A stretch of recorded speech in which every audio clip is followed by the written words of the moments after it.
Hello guys, I welcome you to this online class on security and ethics. My name is Justice Bartolome Bamalo Obase. I will be your teacher for this class. In this class, we'll be looking into the meaning of security and ethics, sources of security breaches, and finally, preventive measures against security breaches. But before we go into all that, I want us to understand that these days, many people rely on computers to do homework, industrial works, office works, and most importantly, to create and store useful information. Therefore, it is important for the information to be stored and kept properly. It is also extremely important to protect computers from data loss, misuse, and abuse. For example, businesses need to keep their information secured and shielded from hackers.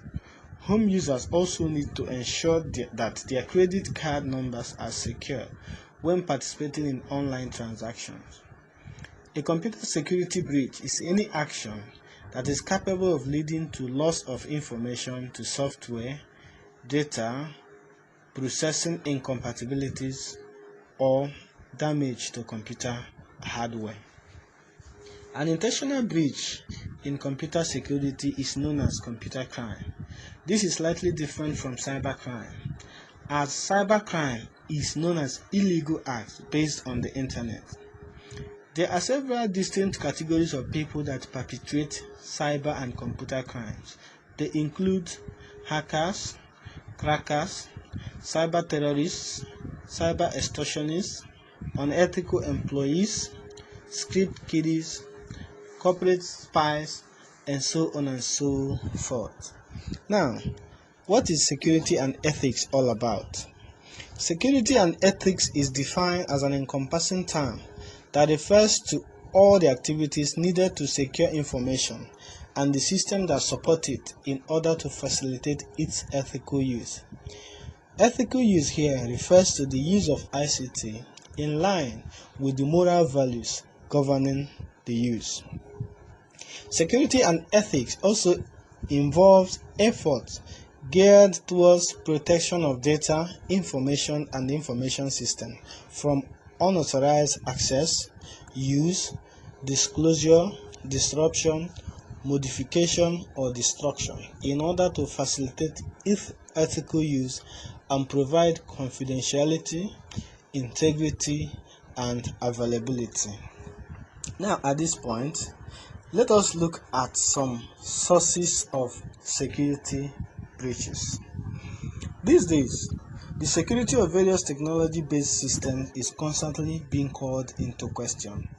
From attacks on mobile devices to ever-increasing types of malware and viruses, many businesses and individuals are struggling to stay on top of their security. One of the best ways to help ensure your system are secure is to be aware of common security issues and sources of security breaches.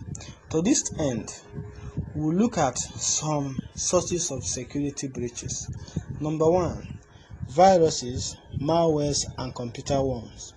Number 2, phishing. Number 3, botnet.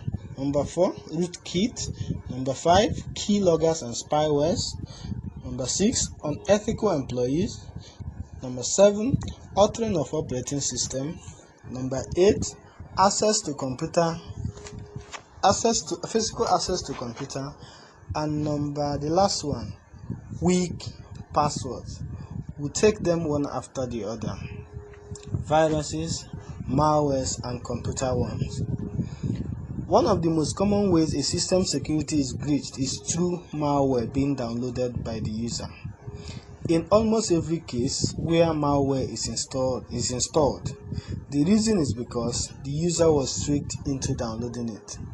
A computer virus or malware is a malicious program which is loaded or downloaded into the user's computer without the user's knowledge. They replicate themselves and infect the files and programs on the user's computer. The ultimate goal of a virus or a malware is to ensure that the victim's computer will never be able to operate properly, or that some data be stolen from the computer.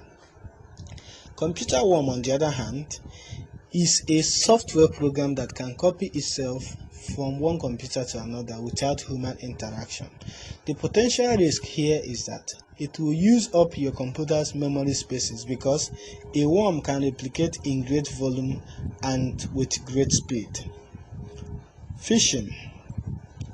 Disguising as a trustworthy person or business, phishers attempt to steal sensitive financial or personal information through fraudulent email or instant messages. Unfortunately, phishing is very easy to execute. You are deluded into thinking it is the legitimate mail and you may enter your personal information. Botnet. A botnet is a group of computers connected to the internet which have been compromised by a hacker using a computer virus or malware. An individual computer in a botnet is called zombie computer.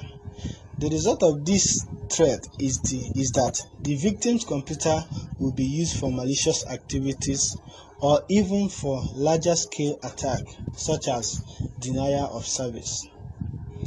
Rootkit. A rootkit is a computer program designed to provide continued privileged access to a computer while actively hiding its presence.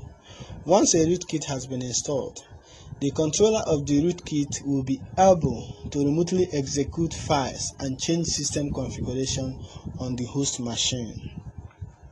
Keyloggers and spyware, also known as a keystroke logger. Keyloggers and spywares can track the real-time activity of a user on his laptop.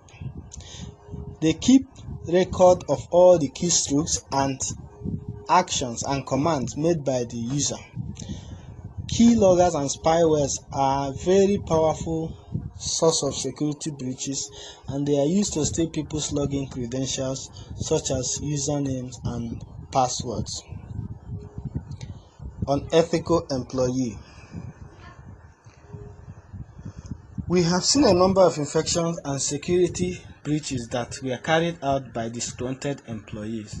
It could be that they delete essential data or remove it from the system completely. Some have even gone so far as to introduce highly destructive malware and viruses. While it would be great to say that every business has the best employees, there is always a chance a breach can be carried out by an employee. The most effective way to prevent this, aside from ensuring your employees are happy, is to limit access to systems. Authoring of operating system. Many users are logged into their computers as admins. Being an administrator allows you to change any and all settings, install programs, and manage other accounts. If a hacker manages to access your computer and you are set up as the admin, they will have full access to your computer. This means they could install other malicious software, change settings, or even completely hijack the machine.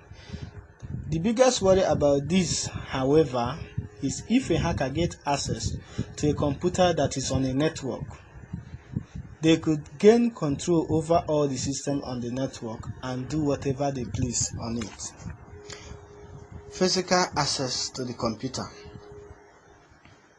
It really feels like almost every security threat these days is digital or is trying to infect your system and network from the outside.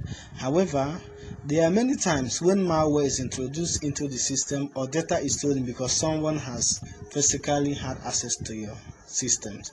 For example, you may leave your computer on when you go out to see a friend or have a lunch. Someone walks up to it, plugs in a USB drive with malware on it, and physically infect your system. Or it could be they access your system and manually reset the password, thereby locking you out and giving them access. Weak password. Your password is the main way you can verify and access your accounts and systems. The issue is, many people have weak passwords. There has been a steady increase in the number of services that have been breached with user account data being stolen. If a hacker was to get a hold of, say, your username and you have a weak password, it could only be a matter of time before they have access. Now that we have been able to identify and discuss some of the security breaches, let us look at some preventive measures against such breaches. Number 1. Secure your computer physically. How do you secure your computer physically? You secure your computer physically by installing reliable, reputable security and antivirus software. But you can also do that by activating your firewall, because firewalls act as a security guard, especially between the internet and your local area network. Number 2, stay up to date on the latest software and news surrounding your devices and perform software updates as soon as they are available. Avoid clicking on email attachments unless you know the source. Change passwords regularly using a unique combination of numbers, letters, and key styles. Use the internet with caution and ignore pop-ups and drive-by downloads. Educate yourself with the basic aspects of computer security and the ever-evolving computer threats and breaches. Finally, perform daily full scans and create a periodic system backup schedule to ensure your data is retrievable should something happen to your computer. In summary, we can summarize what we have learned as follows. Security and ethics is defined as an encompassing term that refers to all activities needed to secure information and the system that supports it in order to facilitate its ethical use. Viruses, malwares, computer worms, phishing, botnets, rootkit, keyloggers, and spywares, weak password, unethical employee, altering of operating system, physical access to the computer are sources of security breaches. We also identified some preventive measures against such breaches. Finally, we have an exercise for you. Number 1. Explain the following sources of security breaches in your own words: viruses, malwares, computer worms, phishing, keyloggers, and spywares, weak password. Number 2. Mention 3 ways to prevent security breaches in IT. I want to thank you for your attention in this class. I will see you in the part 2 of this class, where we'll be discussing some legal issues to be considered when using ICT. See you in our next class.